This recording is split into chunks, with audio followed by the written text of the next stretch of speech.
Critical Hit, a Major Spoilers podcast. Thank you so much for downloading and checking us out this week.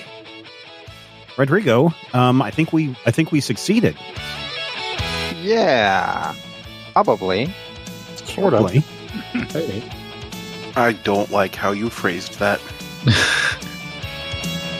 Hey, in Lancer, actually, there aren't partial successes in Lancer. There's just success with consequences is kind of where it goes if it's like not a full success. So we'll see. Before we get started with that, though, one or two episodes ago, we did a combat. I'd like to issue a correction. In Lancer, you do in fact round up. I don't know why I thought you rounded down. I think another game got in there. This is what happens when you're a big nerd and you read lots of games. Yep. And the reason why I remember that you round up is because I'm frequently annoyed at how grit works. Which, because you round up, grit is half your level, and because you round up, that means you get it at odd levels, right? Because at level 1, your grit is 0.5 rounded up. So I don't know. It's just like, it annoys me. Back in the 4th edition days, there was another thing that was like grit, but it went up on even levels, which I think just makes more sense. Whatever, Lancer, I'll meet you where you're at. Well, Lancer also starts out at level 0 instead of level 1. Lancer also starts out at level 0, so it would take much longer for you to get your first point. I get it. I also wanted to talk a little bit about my house rules because I think people they've heard us go through some combat. Maybe they've come up.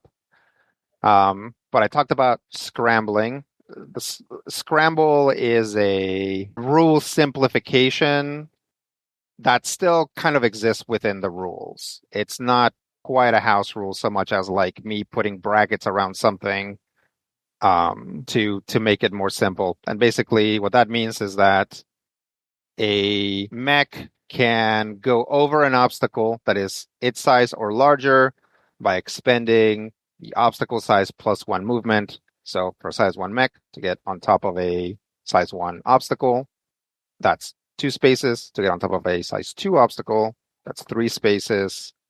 And anything higher than 2 points needs a hull check or something like that to climb it. You can't scramble it.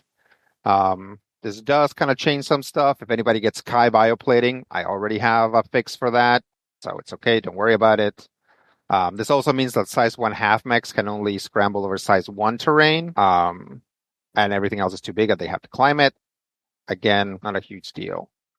But I do have another one, which is about size 1/2 mechs and cover, because cover's like kind of janky when you're size 1/2. So basically my rule is size 1/2 mechs treat size 1 hardcover the same ways that size 1 mechs do. They can shoot over and around it. They're not completely obscured by it. Enemies can draw line of sight to them, and they benefit from hardcover normally. I realize that this kind of diminishes one of the potential advantages of being size 1/2, so I'm going to try to put in stuff in the maps that benefit size 1/2 mechs specifically, because some people are gearing to get into size 1/2 mechs later. And then my last house rule is that if you roll triples on a morning cloak, something good happens, actually, instead of bad. In the morning cloak, the one that vanishes from combat if it rolls bad? Instead of disappearing from the rest of that combat, something good happens, actually. Now I'm going to have to look at that license because I was completely avoiding it for that reason.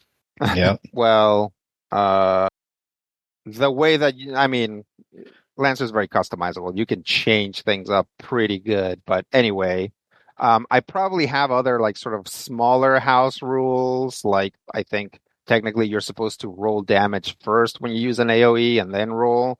But because there's things that players can do to sort of change that calculus, I do it afterwards. So that's technically itself another house rule. Another thing that I wanted to talk about is the use of some language, like I'm mainly saying new division instead of DOJHR, and I'm mainly saying UND for the Union Naval Department instead of UN for the Union Navy. Those things are also supported in the text, But because both of those things are sort of confusing, because when people hear UN, they might think it's the United Nations, which a lot of like super futurist settings have the United Nations as a thing. In Lancer, the United Nations and every country that was ever a member or not a member has like just no longer exists. Like just for thousands of years no longer exists. So that's not a thing. And then of course for the DOJ HR, because people instead of human rights, when they hear HR, think human resources, which again speaks to our current capitalist hellscape. We're also doing new division rather than DOJ HR, which again, both of those things exist within the text of the core book. I'm just emphasizing them more. I think that's it. But if something else comes up, we'll address it. Let's talk about what happens after you guys try to patch up Melvin. Yeah? Yeah. Sounds great. Who was on top of the casket trying to help patch up Melvin? It was me. All right. So Tucson wakes up. You have a solid, constant, basically full head headache. Your forehead, temples, top of head, and back of head just have like a constant, dull, but noticeable headache. As you sort of wake up, you realize that the first thing you realize is that you're not wearing your hard suit. You're wearing whatever you usually wear under your hard suit. What's that? Probably like a tank top and were you one of the ones that had like the self? Oh yeah. Hold on. What is that called? Yes, I have a flex suit on underneath. So I have the full like still suit from Dune kind of suit on underneath. Okay. Yeah, so you're wearing that. Although one of the arms has been probably removed and like removed properly, so it was like detached from the shoulder and pulled off. And you have a big medical patch basically on the inner side of your, like right below your elbow and on your forearm. Real quick check. Does the arm still work? You move your arm around? Yeah. Yeah, it works. Okay. If you check the suit, it also still works, although you get a little error message that there's a problem with one of the arms. All right. Without moving too quickly, I'll try to look around the room I'm in. Okay. When you look around the room, you realize that you are lying on a cot, and that sort of to your left and right, on your left, you see Dr. Bees. On your right, you see Chameleon. They are also lying down. They are lying down on their cots. They appear to be unconscious. And they also have big medical patches, although what does Chameleon wear under his hard suit? He wears a full body underwear. Like a one piece? Big onesie kind of thing. Sure. What about Dr. Bees? Just a big beard of bees. Yes. No. Just honey. No. It'd be a lab coat over just some business casual pants and a shirt. Okay, what would he wear under that? Boxers and an undershirt. So that's what he's in. Tucson can also see off over there, your hard suit has been like kind of neatly stacked up. That's interesting. All right. I will see if I can actually manage to sit up without passing out. You sit up, and sure enough, the momentum kind of takes you forward a little fast, and you kind of fall, pushing Chameleon's cot far enough that he kind of rolls off of it, which wakes him up. Frack. I kind of scrambled to sit up. Okay. You sit up. You look up. Tucson is there. Looks like he pushed you off your cot. I guess you were in a cot. At which point you sort of realize that you have this whole head, a dull but very noticeable headache. Where's my hard suit? Against the wall over there. Yep. I look around. Yep. I see my hard suit. I You see your hard suit, and then next to your cot, you see Bandwidth, who is still unconscious. Bandwidth. And I give him a nudge. Bandwidth. Wakes up. You also got a headache? No, you just you know how you feel when you like really oversleep? That's kind of how he feels. He's not no pain. Kind of roll my head to the side and squint. Hey, you all right? I think I drank too much rose wine. I've got a headache. Dang, is everyone okay? I don't know. Set up and start looking around. Someone took all our hard suits. I'll check on Dr. Bees. All right. What do you do? I'll carefully touch one of his shoulders and try to shake him gently. Okay. Yeah. Dr. Bees wakes up. When Dr. Bees is asleep, does he snore like? All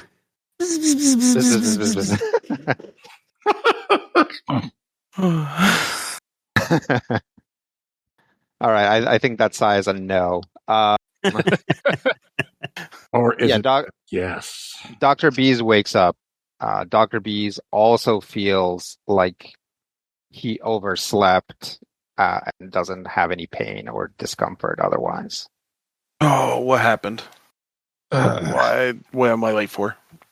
I don't know. We blacked out in the room there with the NHP. Woke up here. I kind of stand up to look around to see if I can find Bisque or Impact. Impact is over there on the other side of Bandwidth. Still passed out. No sign of Bisque? No sign of Bisque. Bandwidth. Wake up, you guys, now that you're looking around, you guys realize that you're in one of those office, or you're in a conference room. Is it smashed in on one side? No. Okay. No, but somebody put up a little partition. You guys are on one side of the partition. Kind of give Impact's shoulder a shake. Okay. Impact wakes up. How does Impact feel? Impact has full head, dull headache. Also all of those that I mentioned having a headache. You guys realize that you also have really bad cotton mouth. So Impact, Tucson, and Chameleon. Tastes like somebody crash landed on my tongue. Yeah, I feel like I lost a wrestling match with a biggin. What happened? Still figuring that out. I was trying to close the casket, but some kind of light came out of it. That's the last thing I remember. I go over to my hard suit and start putting it on and look for the hydration unit. Okay.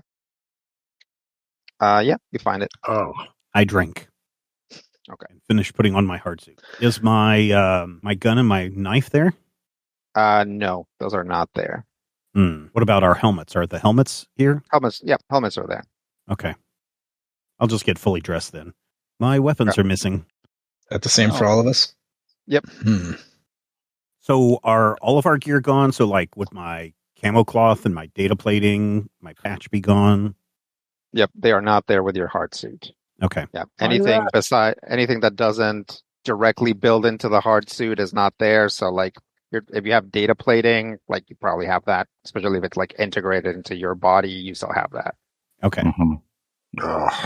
Yes, let's suit up and see if we can find someone to give us some answers. Bandwidth can recognize that Chameleon, Impact, and Tucson are pale. They look really bad.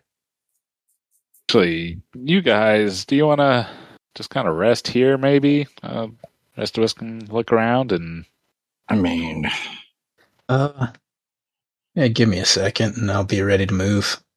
And I'll try eating some of the paste from the flex suit, which supposedly gives me eating and drinking at the same time. Yeah. You all also realize that you have a medical patch on your on the inside of your forearms on one of them.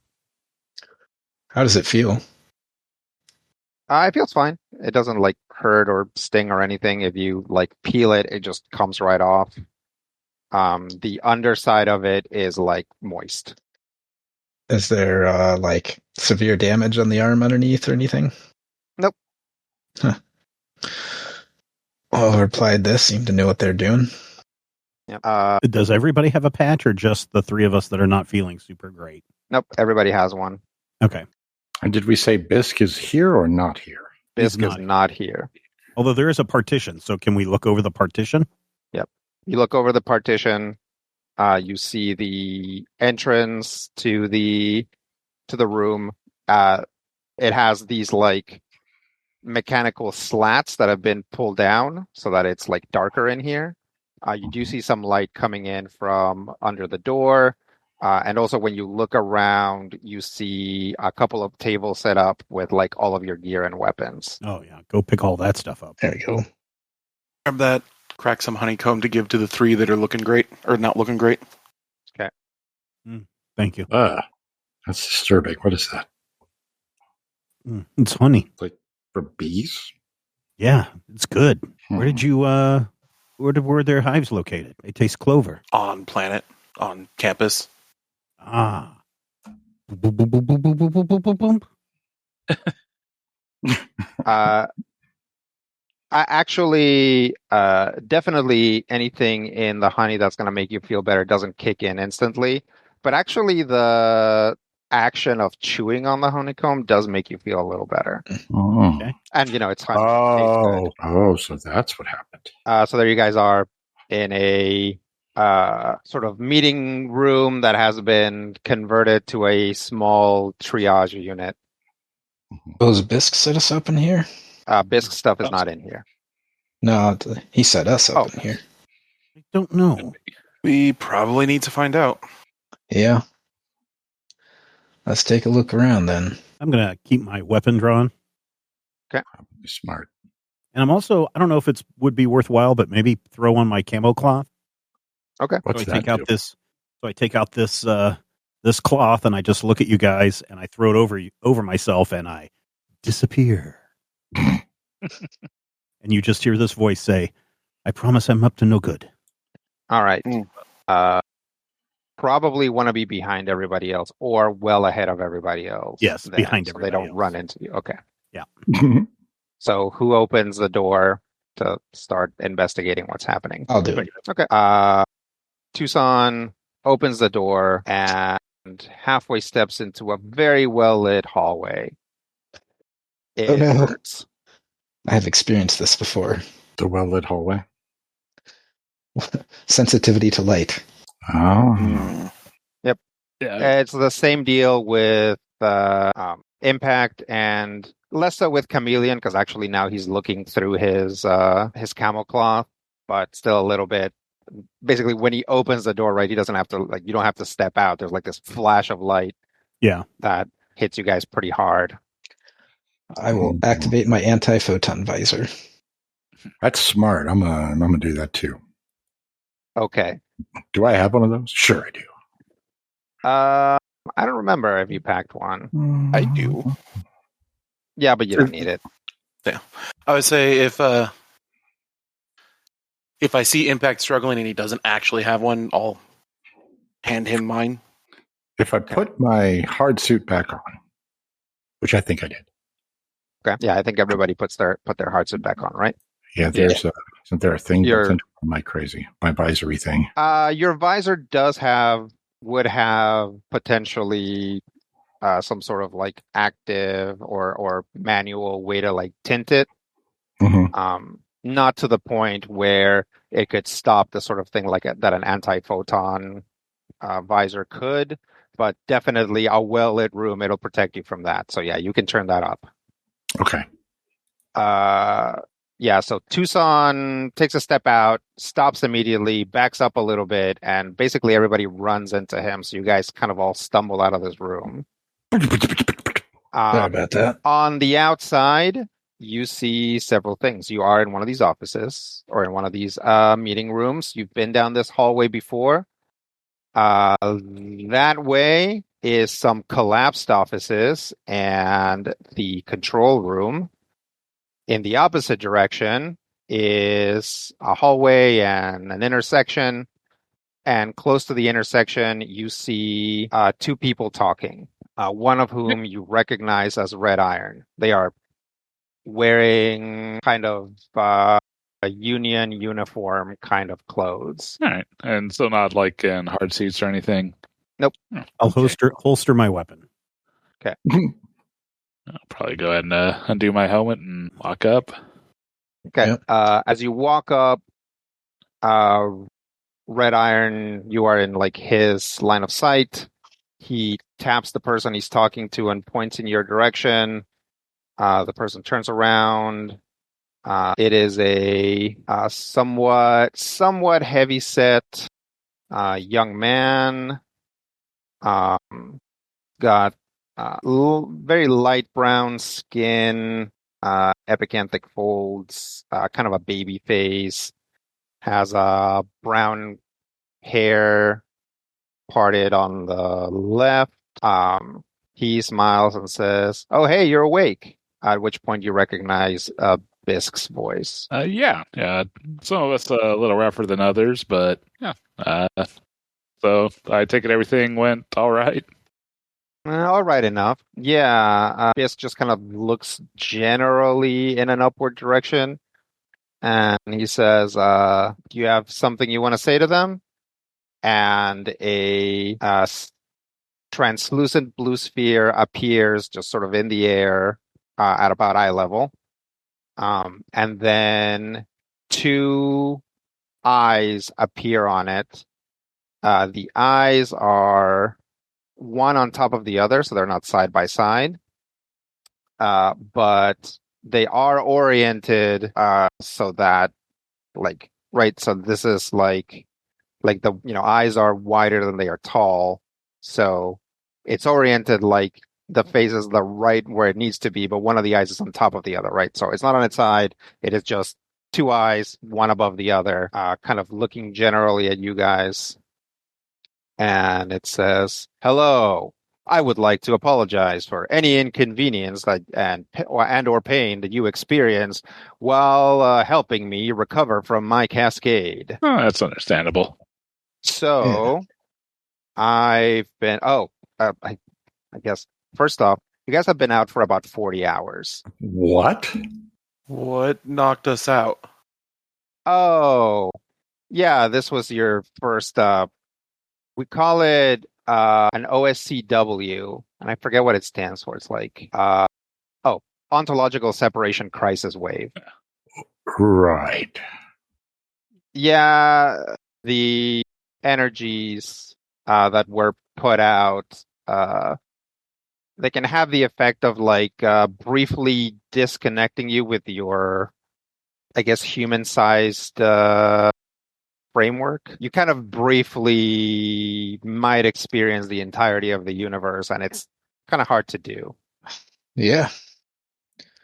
So you've experienced that before, Bisk? Yeah, a few times.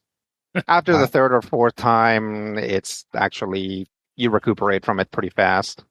I see. Well, Perspective is less frightening when you've seen it before. Yeah, how are you guys feeling?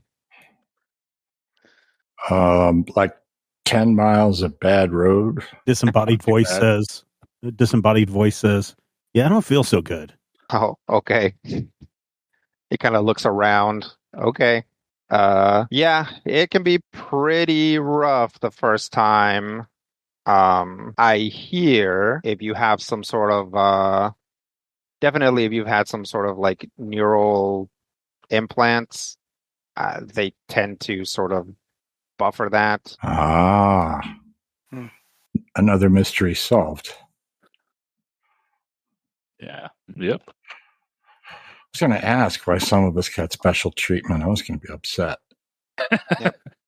I don't know if Dr. Bees has neural implants, but Dr. Bees does a lot of like plugging himself into like swarms of nanites. So he's got some, if he doesn't have straight up neural implants, then he definitely just has practice like changing his framework to function as something else. So maybe it just didn't hit him as hard. Or if Rob decides he also has neural implants, that's fine too. No, Dr. B's is just built different. Yep. Oh, no. No. Biss turns is like, oh, yeah. So now that you've apologized, would you like to introduce yourself properly? And the translucent sphere with eyes says, yes. I no longer wish to be addressed as Melvin. Please address me by my new designation. Absorb, Absol. And Bisk turns to you and says, we're calling him Abzab for short. That's okay with you, right? And he says, yes, I am happy to have my first nickname. It's an important step. So, Abzab has been very kind and understanding. In my professional opinion, the thing that would be 100% healthiest for him is for him to withdraw from this mission, be properly cycled, and maybe return after some rehabilitation. Speaking to him, he recognizes the importance of this mission and has chosen to remain on because this facility doesn't work without him. So what we're doing is small amounts of partial cycling along with cognitive therapy. And so I'll be back frequently to administer whatever next steps need to be done. In the meantime, AbSab is pretty much fully functional, with maybe some quirks here and there, which hopefully shouldn't impede things too much. He can contact me anytime. You guys, my number's in your database, so you guys can contact me anytime. And yeah. Okay. You guys, as you're talking down one intersection, you see a little mechanical guy walking around. Its body is like a cylinder, and its head is kind of dome-like, and it has some sort of like skeletal arms and legs coming out of the sides, so mostly anthropomorphic. And when I say skeletal, I mean like robot skeletal, right? Like they're not actually like bones. They just don't have any like musculature or covers. They're just kind of, metal rods with like fingers at the end, with like joints and then some more joints and then some fingers at the end. Oh, Abzab, are you controlling all of those makeshift mechs around on the surface still? No, I don't think so. Is something else controlling them? I don't know. That could be a problem. Yeah. A lot of my databanks have been corrupted, but do not worry. I will defrag them very soon. Soon. And his like eyes start like splitting up again. And then they kind of like collapse back into only two eyes. And Bisk is like, he doesn't even like look at you guys. He's still kind of like dressing Absab, and then after that he like turns and looks at you guys and is like, don't worry, that's healthy. It's fine. All right. So have we made contact with command or anything? Oh, Red Iron crosses his arms. Oh, yeah, it's fine. We've after you cleared out those drones on the outside and recovered Absab, Bisk made contact with us, and we're all but moved in. Okay. Great. So when do we get to go back home? Says the disembodied voice. Not for a while. This is our new headquarters. And then suddenly appearing right there next to Red Iron, Chameleon appears, taking off his camo cloth. Wait, I was told that this was just one mission and we would be home. I didn't agree to extended stay. I have responsibilities to the Jaguar House. He nods. Your responsibilities are being covered. I look around. I being forced into something that I don't want to do? I think you agreed to this. I agreed to the one mission. I suppose you should take it up with your with Jaguar House leadership. Oh, believe me, I will. In the meantime, he walks over to a little cart and pulls it over to you. You should eat something. GMS rations all around until we get some sort of kitchen operational. We have more personnel here at the facility. Yeah, our engineering team is here, but right now it's kind of a pain in the butt to go back and forth on account of that tunnel, but we should have it operational by the end of the day. All right. So right now we have to go outside and take a shuttle to the other side of the facility. We didn't break that tunnel, did we? No, No, you guys did not break the tunnel. despite our best efforts. Yeah, we retconned that scene. So yeah, have a seat, eat something, rest up. We'll talk in a bit. He goes off purposefully in a direction to go do something else. Bisk turns to you guys and waves and says, "Okay, I'm going to be taking off. Call me if you need anything." Oh, we will. And he heads over in another direction and comes out like kind of slowly and kind of clumsily putting on his hard suit as he is also walking towards, possibly wherever the exit is. Well, mission accomplished, I guess. Suppose now's a good time to look for the best bunk in the house. Yeah, that's what I was saying. Let's maybe find ourselves some quarters. Sounds like we might be here for a bit. I'll grab one of the GMS ration tins and take it with me. Okay. Dibs on the flattest surface. All right. So you guys go off individually looking for a place. I think so. Yeah. Okay. You find 3 types of places. Mhm. You find meeting rooms, offices, or facilities like bathrooms, storage rooms, that kind of thing.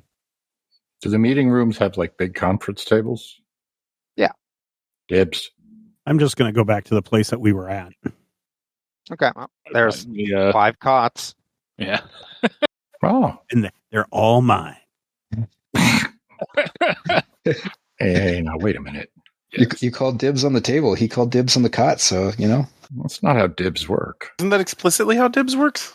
No, that is not how dibs work. That is actually in contravention of the rules set up by Sir Walter Dibs, inventor of the dib.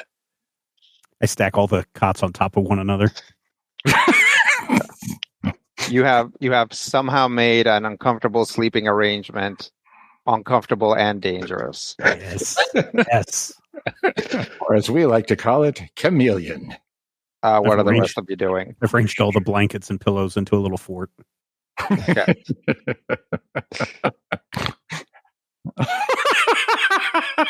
Just have this image of chameleon sitting in his hard suit on top of this board. Find a good office and then trying to see if I can't talk Chameleon into parting ways with one of those cots to move in there. You've got to do me a favor first. Yeah, what's that? I want a secure connection to Jaguar House. See what I can do. Yeah, I'll probably go to the control room and see what I can do to set up comms. Yeah, Red Iron's in there. Hey, if we apparently Chameleon's wanting to speak with Jaguar House. Do we have any sort of secure connection there? Not constantly. You don't contact them generally. We have appointed times during which they might contact us. They're kind of always on the move. Fair enough. But if you want to call Union Science Division in Haunted Island, we can make that happen if you want. We can, yeah, sure. Let's see if they can take a message, I suppose. All right. I mean, you can also just send them a message if you don't need to directly talk to someone. Okay. Well, again, it was largely Chameleon wanting to speak with his uppers, it sounded like. Right. Well, I'm sure he'll figure it out. Are you guys done eating? Yeah. Yeah, probably. What is in the rations? In the rations are Spam. Hardtack. no. Liquefied So hardtack. Food pill. No. The rations have the following things. One block of chicken flavored meal, and when you bite into it, it actually really, really does taste like chicken. So it's kind of like it's kind of like a giant, like you get like one big unbreaded chicken nugget, basically, right? So it's like that like reconstituted chicken. One bread, so you get like a little bread cube. It is actually surprisingly soft, not like the softest bread you've ever had, but also not the rock hard piece of bread that you might expect from a ration. You get a little pouch with a sugary drink of some kind. It's a little bit tangy, some sort of fruit, although you might not recognize it immediately. You also get some what later on you can ask any of the union guys. They tell you are starch sticks, which basically have the texture of like if you've ever had a rice cake. It's kind of like that, except they're like you get like 5 little kind of pucky length but thicker sticks. Some sauce packets if you want to put some on the chicken or the starch sticks. You have 2 packets. One of them is kind of a honey mustard thing. One of them is kind of a gravy thing. And one totally legit 4-panel piece of honest to goodness chocolate. Yum. I mean, any bonus toys or temporary tattoos? The tray itself is pretty sturdy. Okay. Could probably be used as part of a repair. That's Okay. probably how the Jaguar House people think. They're like, oh, like I could melt this into something or staple this onto something. So yeah. How remarkable is that chocolate? Is it something where we would be like, "Huh, chocolate," or is it just like, "Oh, chocolate"? There probably is chocolate on Infanzon, so it's not like, oh my god, I've never had this before. Mhm. It's remarkable because it's like decent, like solidly good quality chocolate, which again, like when you were thinking rations, you probably Mhm. weren't expecting, but these are like really high quality rations. Definitely for all the Infanzon guys, these are like way better than you would have expected. Unless you're someone possibly like Dr. Bees who never has any reason to eat rations, he might be like, well, this wasn't a very good meal, if he decides to. But again, if he had the expectation of rations, they're also much better than he expected. Afterwards, you can't read it yet, but you can tell that some of them are different. So there might be different types of rations, like possibly a beef or possibly different sauces and drink. Collect all 4. Yeah, there aren't too many. There's probably actually just 3 different types. But, if this one comes with honey mustard and gravy, but you want the chicken, but you don't want those sauces, you can probably trade with like the beef one just for the sauces. You just have to make sure that, your friend got the one that he can trade. Because he's crazy about the Szechuan sauce, is what I hear. Yeah, totally. Mhm. So what do you guys do after you're done eating? How's my general headache? It's going away slowly. Also, for those of you that reported having a headache, you are given a over-the-counter strength and analgesic of some kind. Well, I would probably check and see. Was there like an actual debrief report filed by BISC or? Yep. Okay. I'd probably read that over, see if there's any addendums that I'd want made on the official record. Sure. The BISC didn't talk too much about anything regarding like the actual fighting or the makeup or whatever of the Moon Makeshift bots. So there's tons of stuff that you guys can add to it. But he basically filled out the whole report. So he has all the major points of what happened, as well as something appended to his treatment of APSAB. Oh, I should show you the APSAB. So he normally has 2 eyes. He normally has 2 eyes. So imagine, right, if you're like looking at a human face and you move without turning the face, you stack 1 eye on top of the other. Like, it seems like very difficult to describe, but it's like a very simple thing. It's just like, yeah. Yeah, because when you say 2 eyes, your brain goes, okay, I know what 2 eyes do. Right. So think of a cyclops who just has another cyclops eye on top of it. That's kind of what it looks like. Right. All right. After you guys are done eating, what do you do? And filling out reports or whatever. Probably look around and see if we can find what's our mechs anywhere somewhere. Smart. Your mechs do not appear to be here. Probably You over on run the other into side. more little subalterns, though. They're busy. They're busy reconstructing one of the offices. I just saw the picture of the subaltern.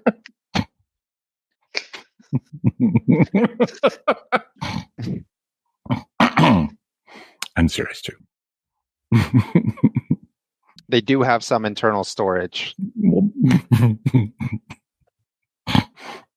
What do they use that internal storage for? Mostly stuff for disposal later. Oh, okay. Makes sense. So yeah, they have like a little flap that just like puts like they're like, oh, this chunk is too busted up to put back up. Like just stick it in there. They kind of like beep and boop at each other. Seem to coordinate that way. We'll try to look onto or get into one of the systems and see if there is a record of where our mechs were transported to, and maybe if they're on the other side.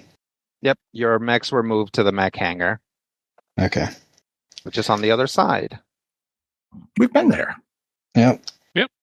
There's no real getting there without Take a shower either yeah, or swim. or a real good swim. Can we all swim? Sure. I cannot swim.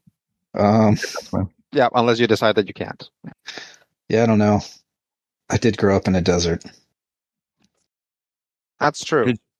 While you guys are trying to figure out where your mechs are, pretty much the entire floor, if you're like on the first floor and not up on an office, like there is like a like shin high wave of water that covers up pretty much the entire installation. And then you guys hear a loud whirring and the water starts to recede. Suppose they just opened up that collapsible tunnel.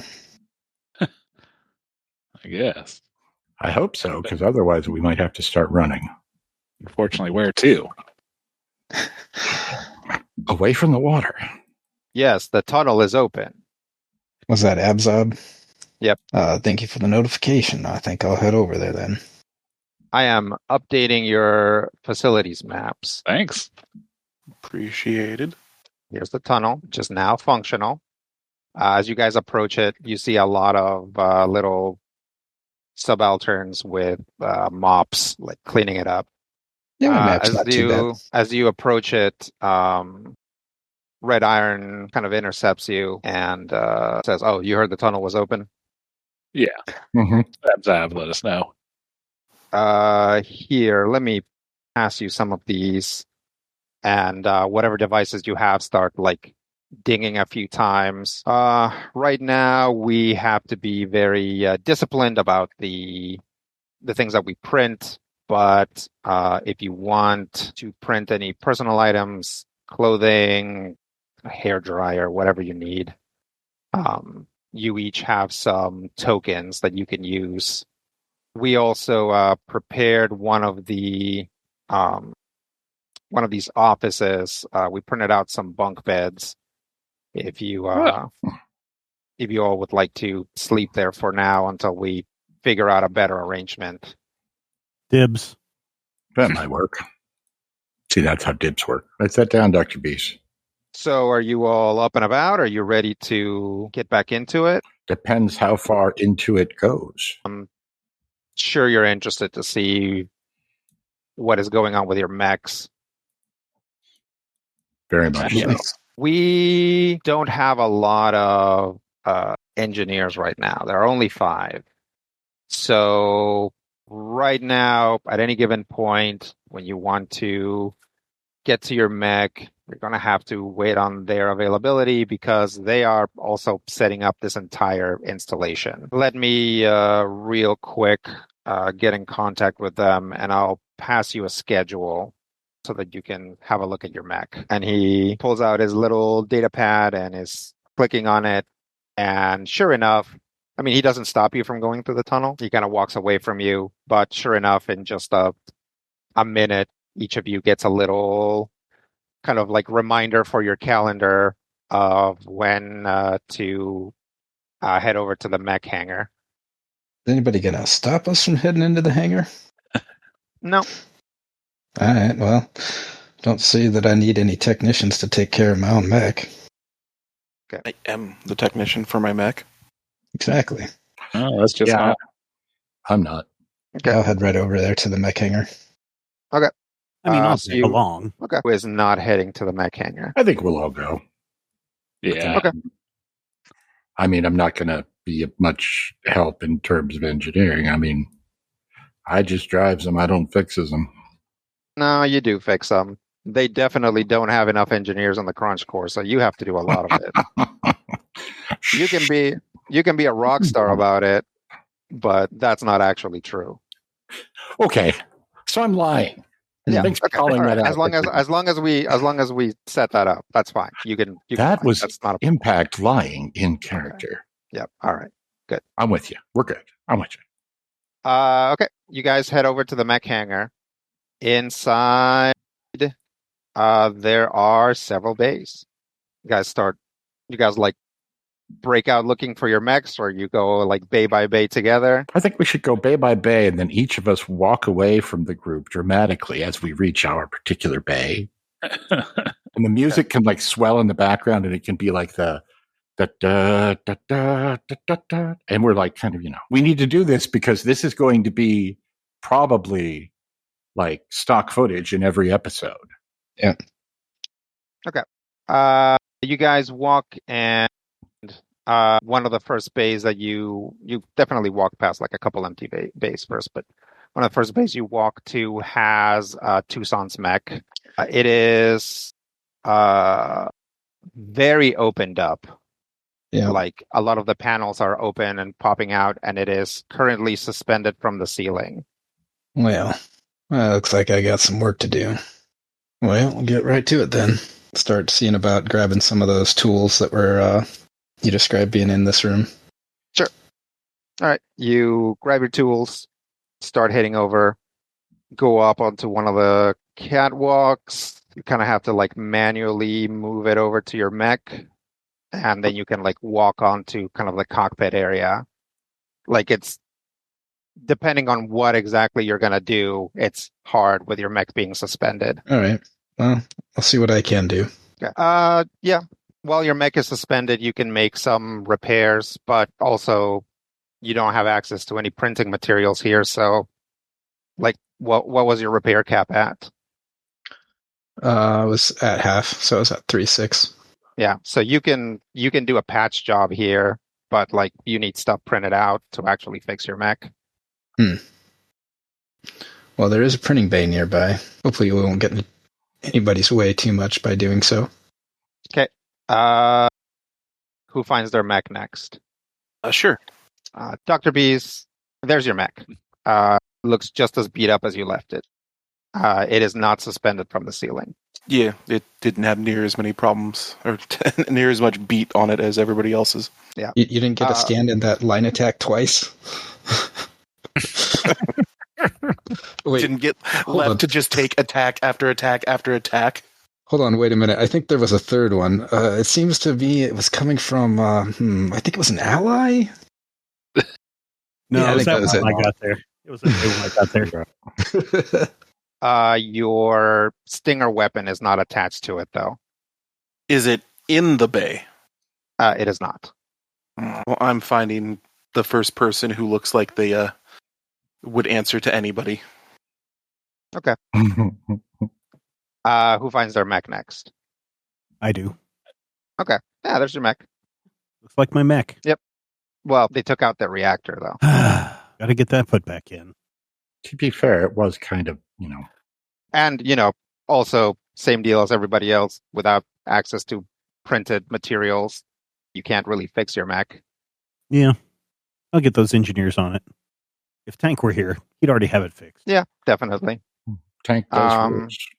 Yeah. He likes to think so, but he really doesn't. You look at your schedule, and yep, sure enough, there you are, scheduled at some point. Who else is looking for their mechs? I am. Right.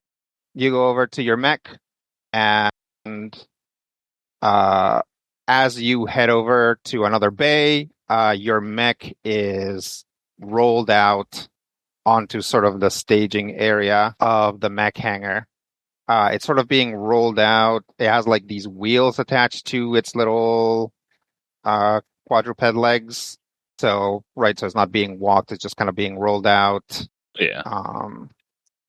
In front of it, there's a little cart that is kind of probably a control for the wheels. There is somebody on the cart. It is a young woman. She has pale skin, red hair, green eyes, looks to be in her 20s. She looks over at you and says, "You bandwidth? Yeah, that's me. You ready?" Sure. And then you get a little ding and it's like, "Your scheduled maintenance is now." All right. I guess first thing, let's undo the patches I did and get those replacement parts. You get a couple more attachments. These attachments are the files of the engineering team. Talk about two of them now. So the woman that was kind of driving your mech out, her name is Kimber Cryer, and this is what her file says. Kimber Cryer, address as she, her. Subjective age 26, home Cerro Cabezon Blinkgate Station. Specialty, weapon platform logistics. Additional degrees and certificates, blank. History. The bulk of Kimber Cryer's experience lies in making disparate weapon systems work and even synergize with mechanized frames. She has also experience in general repair, especially in peril circumstances. Notes.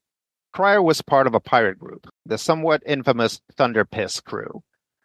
When apprehended, she was given the option to finish out her sentence working for UND, which she has accepted. As they roll out your mech, another woman approaches. She's also in her 20s. This woman has brown hair, kind of a nose with like a higher nose bridge, dark eyebrows, sort of very dark brown eyes, epicanthic folds. You see her picture in your file as well. Her name appears to be Chio Hendricks. It says Chio Hendricks, address as she, her, subjective age 22, home Beulah Primaris Beulah Cluster System, specialty applied nuclear physics, Beulah Primaris Combat Engineering Academy, additional degrees and certificates, unit management certificate, Targe Civica University, applied paracausal light wave theory seminar, BPCEA, bioethics subunit certificate, TCU. History. Hendricks is among the first graduates of the new Beulah Primaris Combat Engineering Academy.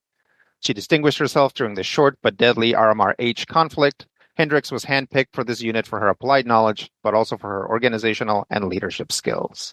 She approaches you and says, bandwidth, right? Yes. She extends a hand.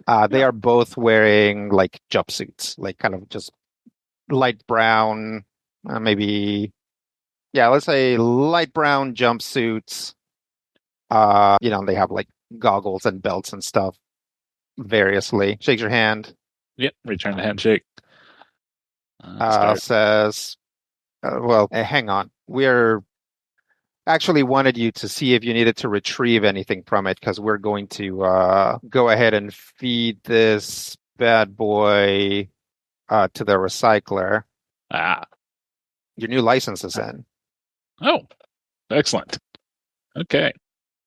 Let's head over to the print shop. Yes. As Kimber drives by, pushing the thing, with the thing following her, she says, "I like the recycler." At which point, Dr. Beast accosts her. But let's follow you and Chio into the printing bay where you start getting set up to print a new mech and level yourself up. Alrighty. All right, let's do that now. So go to ComCon and get your character sheet. All right. And go ahead and level up to 2. I am assuming that you're going to pick another point of Swallowtail. Yes. Okay, all right. And go with that frame. Yeah. So skill triggers, what are you looking at? Let me see. You can bring anything up by 2 or pick a new one. I think I'm going to go with another rank and read a situation. All right, let's continue. For your talents, you already have spotter up to 2. Getting up to 3 gets you a pretty good. You have house guard and field analyst. Yeah, I think maybe either increasing leader or increasing spotter is going to be your best bet here. 5 leadership dice. That would be nice. Really, it's the fact that you can issue a command as a reaction at the start of another player's turn. That's actually makes it really strong. Yeah. Let's just go ahead and leader. Leader 2. Wait, what did I have you? You had spotter, house guard, or you didn't have? Were you at spotter 1? Let me go back. Because I had you at spotter 2, house guard, and field analyst. Oh yeah, I was only at spotter 1. Okay. So let me dial that back and get you leader 2. You want to just go for spotter 2? Yeah, let's go spotter 2 instead. Okay. All right, spotter 2, leader 1 then. Okay. Want to put your next point into hull? I'm only at 1. Yeah, let's go 2 hull. Yeah. Okay. And then another license level of Swallowtail. That's Swallowtail 2. Alrighty. Right. That levels you up. Should we build your Swallowtail now or later? Build it now. Yep. Let's go to mech hanger. Add new mech. Swallowtail classic. Yep, not the ranger. Really, the meat of it is going to be your system. So we can look at that first. This is a baby Swallowtail, so a lot of the stuff that you're packing in your final build or in your level 6 build, you don't necessarily have access to yet. I think you should probably not worry about the Lotus projector. Like a Lotus projector is make some rolls. Are we going to face invisible opponents? Okay, then let's bring the Lotus projector. Fair. But I think I will still keep the marker light. Sure. Same deal with retractable profile. It's kind of like only if you're hiding a lot. Yeah. So right now, I always recommend jump jets. Not doing a retractable profile. I'll probably keep the shield as well. Yep. Type 3 projected shield. Okay. Yeah. I would say either the pattern A or like Jericho deployable cover or the hex charges. Hex charges are nice because you can use them on other people. You can be like, this guy's way out of position. Let me throw a smoke bomb on top of him. Sounds good to me. And that would That'll cover you. Yeah. And then you can have, if you're still going with a Nexi, which I don't know if you have any Sentimane right now. I don't remember if you have the talent yet. I would say either go with, I would at this stage, well, I guess you can, even as a baby Swallowtail, you can already shred people. So yeah, it's up to you. I would say either a Hunter Killer and 2 light Nexuses or 4 light Nexuses. Yeah, I think Hunter Killer with 2 light. All right. That's your new mech build. I guess that's another thing that I should have addressed the audience about. Brian's 1 level above everybody else because I asked him to play a specific thing, and he was nice enough, so that's his reward. Alex also gets a reward for being asked late and not getting to pick along with everybody else, but his gift's not here yet. I'm excited. Yeah. Okay. Let's save up the description of it for when next, we're getting ready for a mission. But in the meantime, these 2 engineers are helping you put this brand new mech together. Whose appointment is next? Mine. After maybe a couple hours, you get a ding. It's time for your mech repair appointment. All right. I head on down.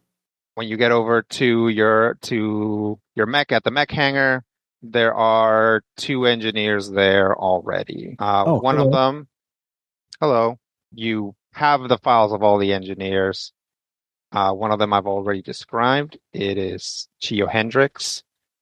Again, brown hair, inner 20s, the epicanthic folds, kind of high nose bridge, dark brown eyes. Also, someone we haven't met yet. Along with her is an engineer named Sud Logodent. He has dark skin, shoulder length black hair, thick eyebrows, a goatee, and he is like handsome. Like handsome.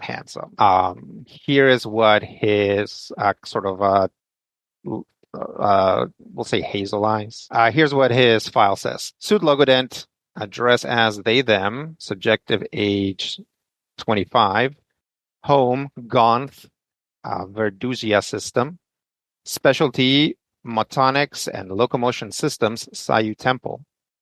Additional degrees and certificates, Temple's recognition, laser and plasma systems, Temple's recognition, flight systems. History. Logodent is a recently ordained priest engineer of the Sayu Temple. The Sayu Temple of Gonth is one of the most advanced ateliers for both military aircraft and mechanized cavalry on the Kunlun line. Priest engineers of the Sayu Temple receive almost unparalleled experience and education. Additional notes, although they can perform certain clerical services, Logodent is attached to this unit as an engineer only. Oh, it's nice to meet both of you. You as well. We have managed to secure a new license for you. Oh, very nice. So along with repairing your mech, we should be able to install some new systems as well. Cool. All right, let's level up Chameleon. Okay. All right, so new skill trigger for you. Mm-hmm. Would you like to increase one of the ones you already have or pick a new one? I think I would like to add to something that I have. Okay. Act unseen or unheard? Yeah, I believe so. All right, let's look at your guide version, Chameleon, or your talents. So what talents do you have right now? Right now I have Demolitionist. What was the other one? Gunslinger. So it should say on the left there. Oh, okay. So all the way at the top at the left, there should be... Infiltrator, Gunslinger, and Demolitionist. Let's swap some of that stuff out. Yeah, because I don't really have an auxiliary ranged weapon. All right, so let's remove Gunslinger. Okay. And then we're going to take Grease Monkey, which should be right below Gunslinger. Okay. And then, so what do you have now? Demolitionist? Yes, Grease now Monkey, I have Infiltrator, Demolitionist, and it says I have one talent.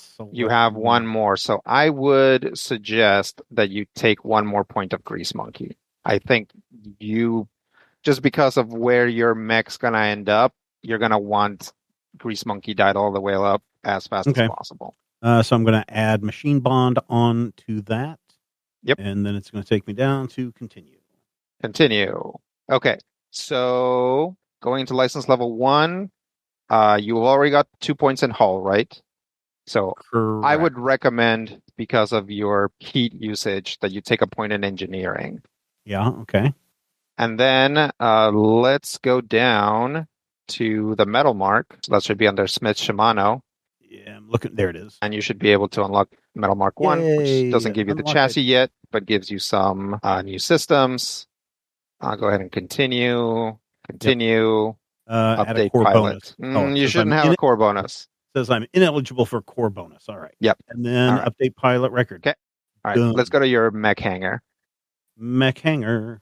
Yes. And open up your Everest. All right. Everest is opened up. Okay. So for leveling up, you do get one more system point. Okay. What's your weapons loadout right now? Thermal lance, assault rifle, tactical melee weapon. And then on my systems, I've got pattern A smoke charges and pattern B hex charges. That's it? Well, I have an armament redundancy and personalizations. Oh, okay. Well, those are systems too. Oh, okay. Well, Okay.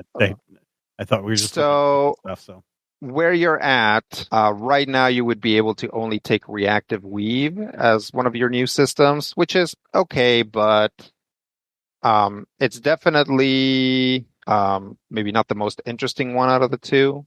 If you want flash charges, you'd have to give up, I would say, either armament redundancy or personalizations, which would make you a little bit more susceptible to damage. yeah, I'm not going to give those up. I'll go ahead and equip your reactive weave. Cool. Done. All right, you're set. Okay, cool. Done. And we'll get into any further descriptions when you're getting ready to go off. So just spend Yeah. some time fixing up your stuff. Yeah, and it's cool to work with these engineers. They seem like neat people. Learn a little bit about their planets. I don't know what they think of me for never having been off planet before, but They seem are, fairly nice. these two in particular are very nice, very professional. They're happy to give them- talk to you about things. They're like, they kind of follow your lead around it since like these are, right now Jaguar House plans. Hmm. They have studied the crap out of it. Like they know this mech really well already. And they've got some ideas, but they hear you out first. Cool. I thank them by giving them each a pencil from my stash of stolen pencils. They both thank you. A suit in particular, like, gives you a very nice, deep bow. And as they kind of go back to their consoles, because they're like still reconciling code and stuff. And you walk off, you hear Chiyo go like, "A pencil? Is that like a thing here?" And he's like, "I'll check the cultural logs again, but I'm sure it is. I'm sure it's a good thing." Like puts the pencil in his pocket or whatever. Okay, who has the next one? I'm ready to go. You hear a ding after several hours. Two people that we haven't met yet walk over to your mech and spot you probably hanging off of it, trying to fix something while it's hanging up there. Yep. The first person you see, and you realize that you have a file for her, is named Nell Fetawa. She has pale skin, freckles, green eyes. Her ears are kind of pointy, and she has these two horn-like growths coming out of her forehead that call a lot of attention to themselves. You recognize her as a Bauk. Her file says Nelfet Awa. Address as she, her. Subjective age 23. Home Infanzon. Should probably say Infanzon Lazarillo system. But you know where you are. Specialty biomechanical technologies, Magellanic Army special projects. Additional degrees, none, but has worked extensively with life support systems and ontological pairing. History. Fetau is part of an ethnic group from Infanzon known as the Bauks. They are often attached to army units as technicians and support. Fetawa specifically has been attached to a special projects unit looking to create a bioneural bridge between pilots and their mechs. Additional notes. Bauks have some features that may seem unusual to others, specifically the growths in their foreheads. Please extend Nelfet Awa the same courtesy you would to any other person. She, like most of our pilots, is a local and is risking much to be part of this project. You didn't meet her for very long, but you're pretty sure Ingrid wrote all of these. The other person you meet is, let me triple check, is Duari Jur. Duari has very pale skin, like extremely pale, white hair, and seems to be wearing goggles, but once you get a closer look, you'll realize that they're actually like a visor that's built into his face, like just attached to it. His bio reads as follows: Duari Jur, address as he, him, subjective age 30, home, World 3 Turpins system. Specialty, electronics, radiation management and shielding, Ras Shamra University remote campus. Additional degrees or certificates, Primarit, theoretical particle systems, RSURC, Forward Prototype Group, Harrison Armory Volunteer Corps. History. Duari Jura is a graduate from Ras Shamra University and is a superior engineer, especially when it comes to nuclear reactors and radiation shielding. He also has worked with some paracausal and exotic systems. Lastly, his time with Harrison Armory Prototype Group has given him some real experience in getting frames battle ready quickly. Additional notes, Jura has special medical needs. So they Nell kind of cranes her neck and she's like, hello, Tucson? Indeed. Hi, I'm Nell. I see. This is Duari.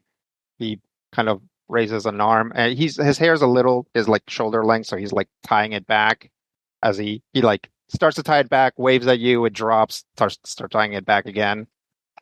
Hey, let's get some feet under this guy and lower him, huh? Yeah, I'll hop down. When you hop down, Nell walks over to you and she's like, I am so pumped for this. We just got a big shipment from Walker Phoenix. Does that mean anything to you? Yeah, that's my home. Yeah, the shuttle just brought it in. Let's get you to the printing bay and see if we need anything else. So let's go ahead and level up Tucson. I will first, for my skill trigger, I'm going to add another 2 to take control. Okay. And then I really, really, really want to get Duelist completed.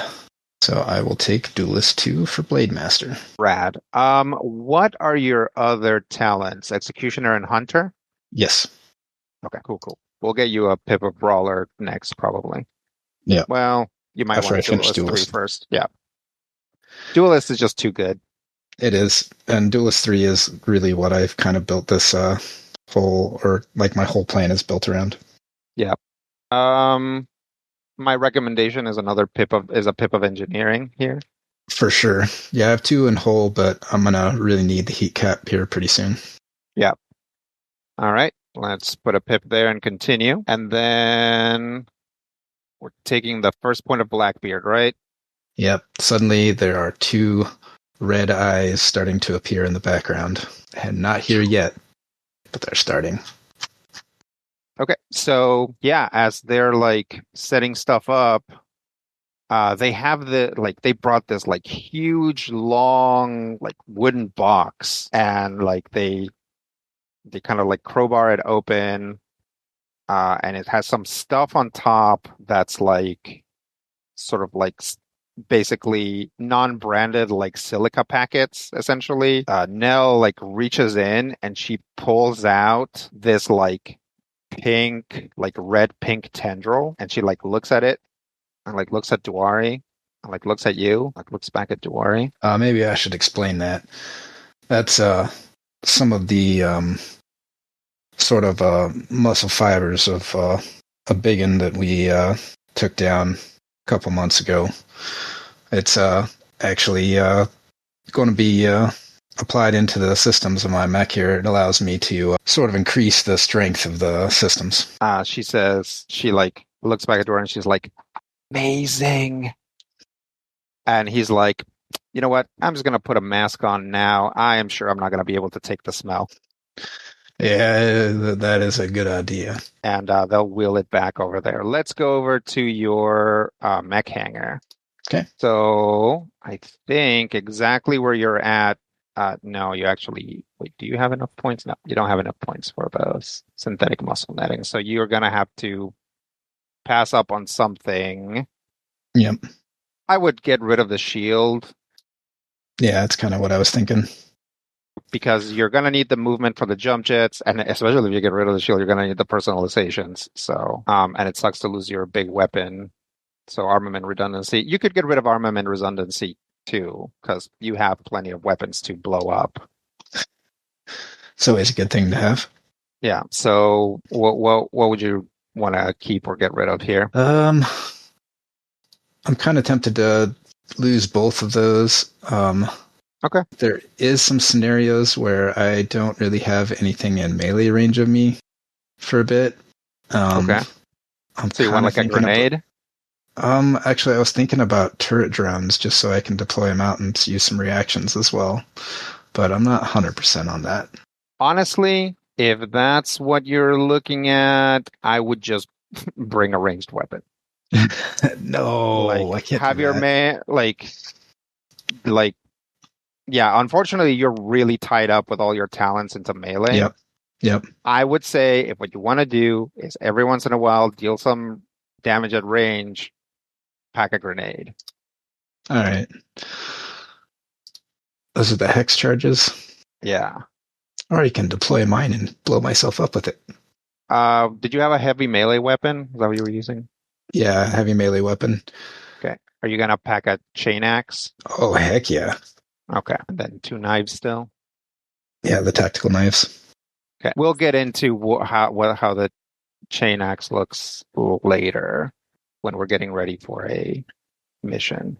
So then what did you end up taking out? Armament redundancy and the shield. the shield for synthetic muscle netting and hex charges. Yep. That looks good.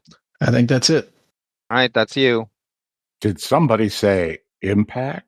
All right, you get a doot that your mech hangar time is up, or it's coming up.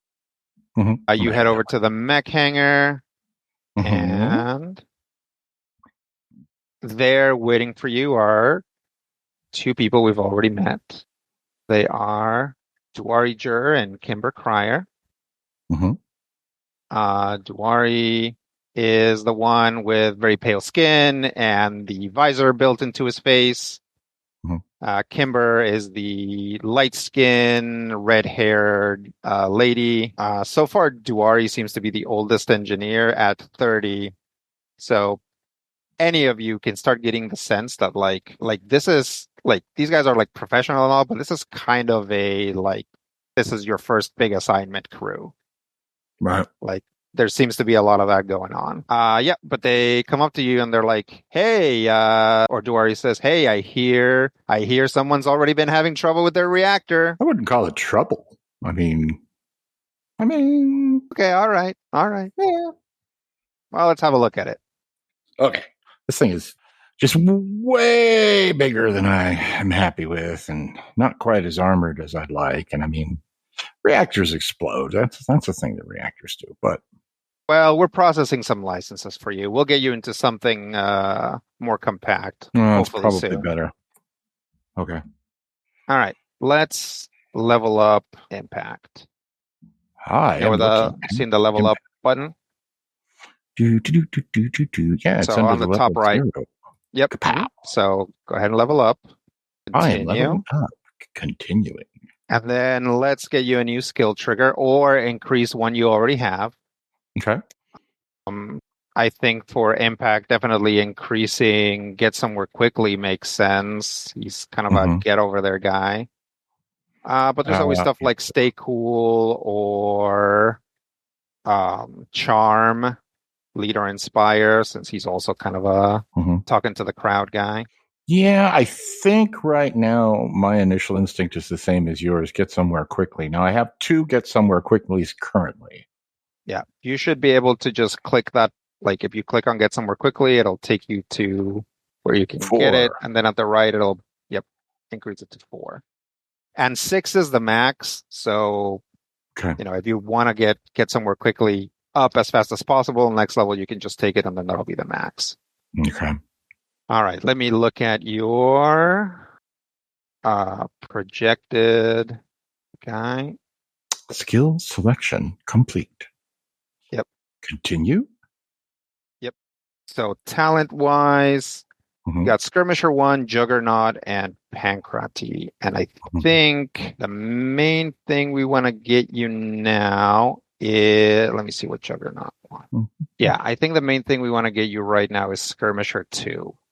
Because that will allow you to have a pretty productive turn in which you either boost an attack, boost and ram, or ram an attack. And then before or after the skirmish, I can move 2 spaces, 2 spaces, 2 spaces. Yeah.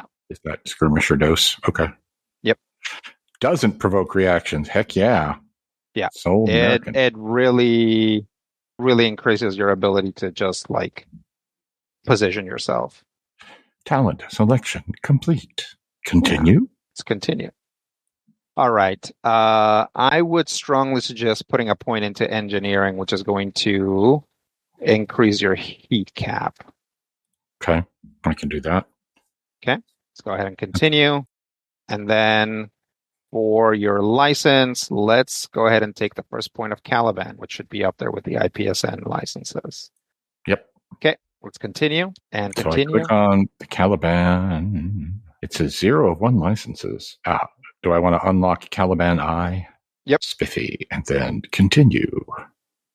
Yep. Add core bonus? No. I wanted a bonus.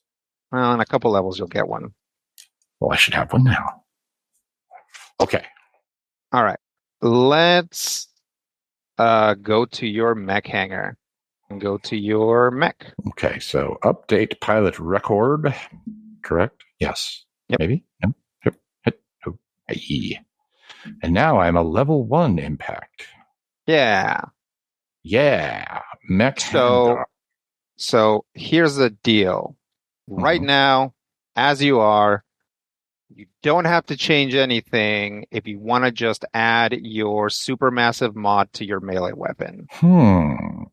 Heck yeah. Yeah. And am I doing that on the Everest at this point, since I don't technically have? Okay. Yep, you don't have the Caliban yet. So what you do is, once you're in the Everest, you go down to your equipment loadout, primary weapons, where it says heavy melee weapon, no mod installed. Click on no mod install. Click on supermassive mod. And then equip supermassive mod. Modification data invalid or missing. That's not good. Did I do something wrong? Am I looking at the right thing? I'm looking at my assault rifle. Duh. Yeah. Hello. I'm stupid.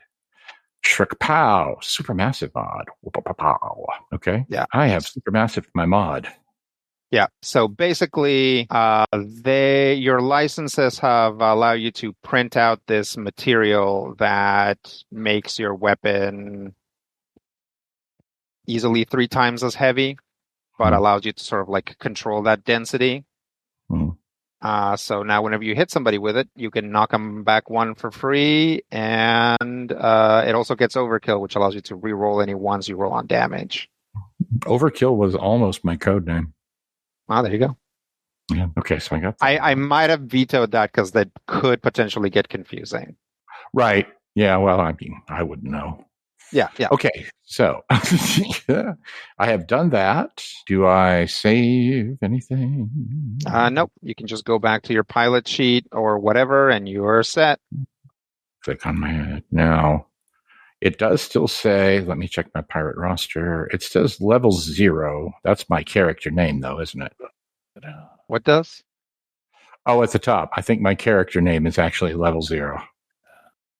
Okay. Like all the way on the left? Yeah. It says name level 0 impact. License level 1. Yep. Okay. Yeah. I can fix Go that. ahead and you can go to down on the left. It says there's a thing that says dossier.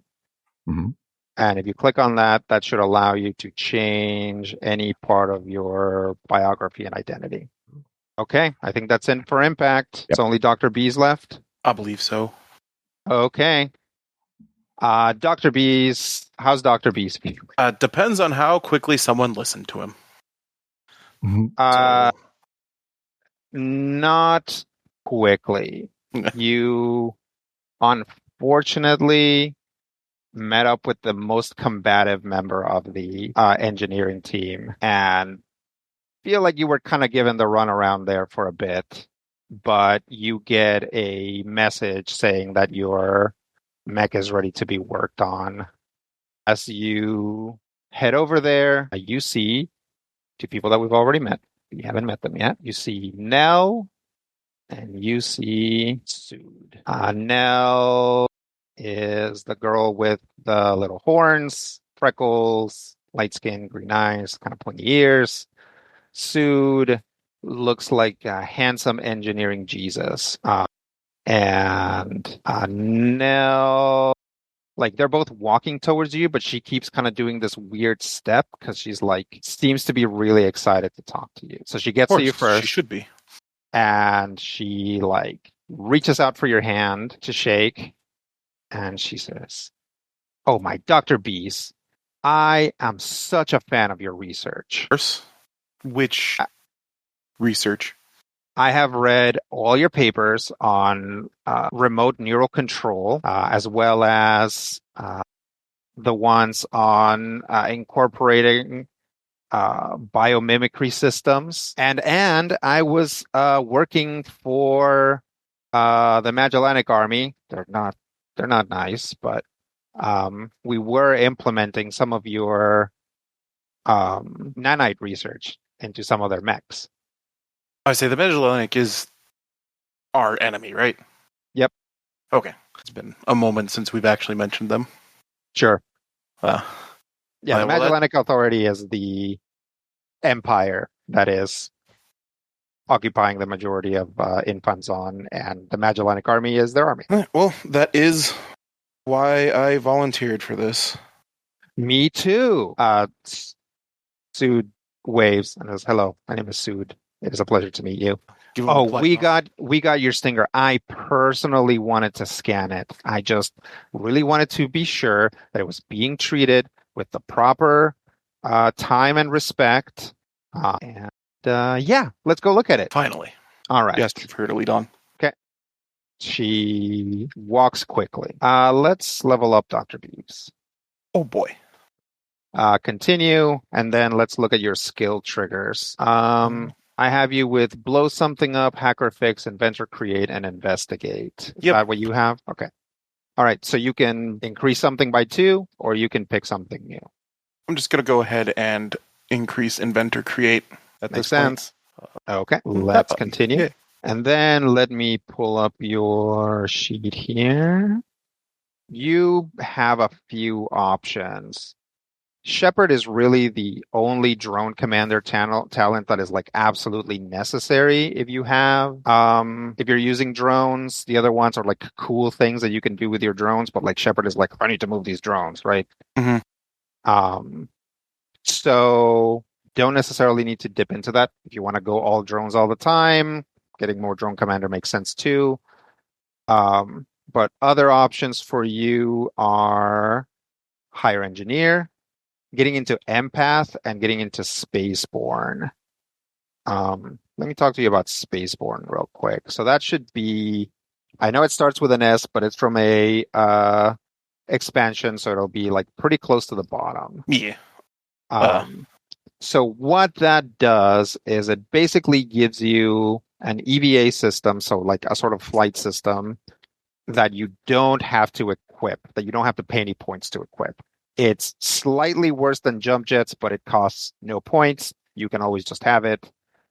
And also, if you ever go to space, you don't have to equip an EVA system either. You can just have it. Or when operating underwater.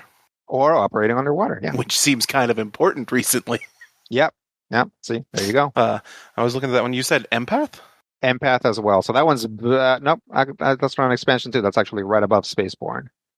I don't see on the big Dr. Bees that I pulled up that I had empath. Oh, now what did you have instead? Like what were your talents? Filled out drone commander, and then I had 2 in skirmisher. Okay. Yeah. I have 2 in engineer. 2 engineer. Spaceborne and grease monkey. Oh, okay. So you swapped out. I don't have you with grease monkey, but I remember you having it. After Grease Monkey 1, which is what allows you to mess with your stuff, like Grease Monkey is like generally a very useful thing, but I don't think I picked up anything past that. Yeah, Steven's already all in on it as well. So yeah, if you want to skip empath, I think we had talked about, because we kind of had the idea that like the fact that you're doing like neural connections to your drones will actually eventually just make you psychic. So that's kind of what I think we were thinking with empath, but if you don't want to do that or you want to do it later, that's fine too. That's fair. Let me... Skirmisher is very good. Basically, if you're dropping a drone and firing a weapon, Skirmisher gives you like just good extra movement once you get to 2. I'm a huge fan of Skirmisher. Skirmisher is great. Also means I just drop drones and do nothing and stay safe. Yep. Which I'm pretty certain is why I liked it.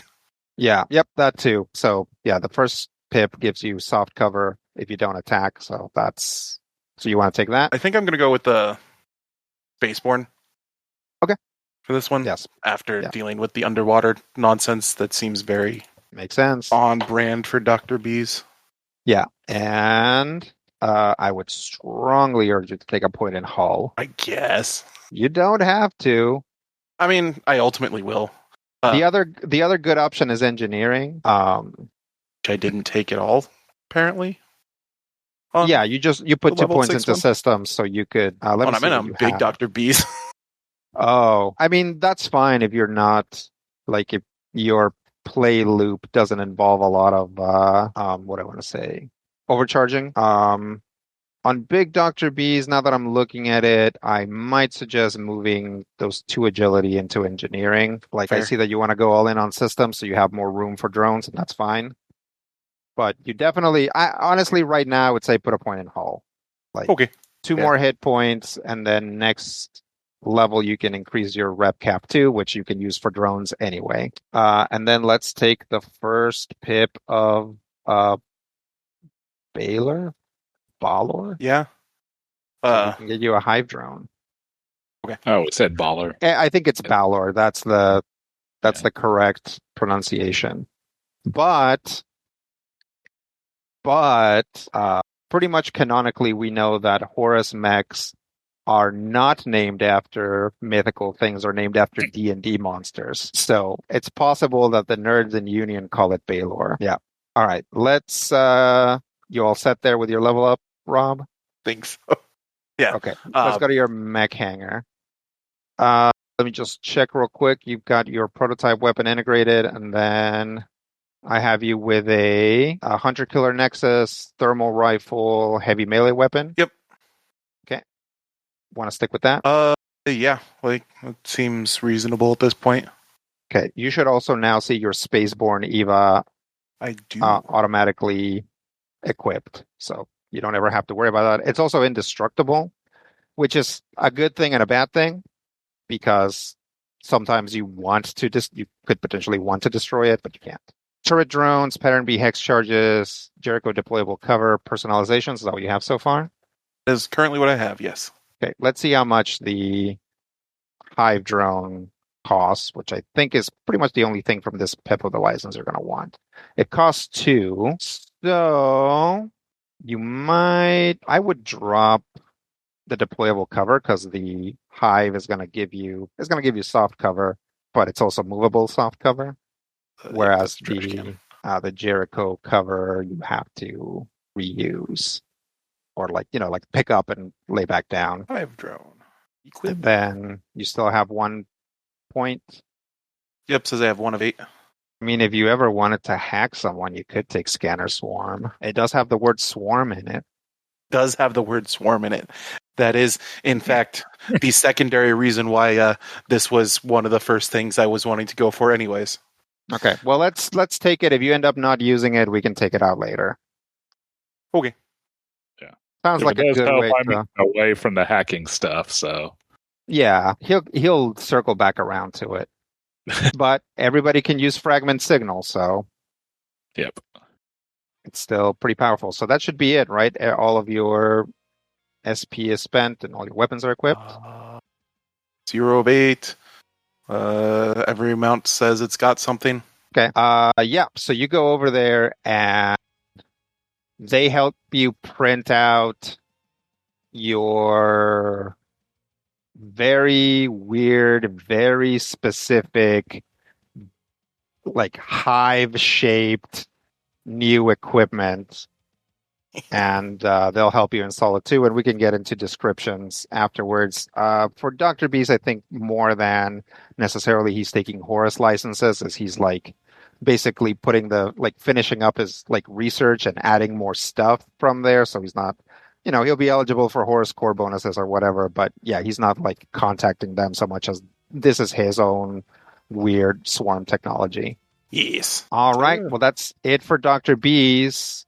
As you are finishing up, you and everybody else gets a notification that first thing tomorrow there is a mission briefing. Critical Hit is a production of Major Spoilers Entertainment, LLC, and is produced and edited by me, Stephen Schleicher. If you have thoughts, questions, comments, ideas, drop us an email at podcast@majorspoilers.com. If you want to discuss Critical Hit with other Critical Hit fans, be sure to join the Major Spoilers Discord. You can join it for free. There's a link in the show notes. Get into that Critical Hit channel and talk to your heart's content. If you're looking for character sheets, we've got those too. Point your browser to patreon.com/majorspoilers.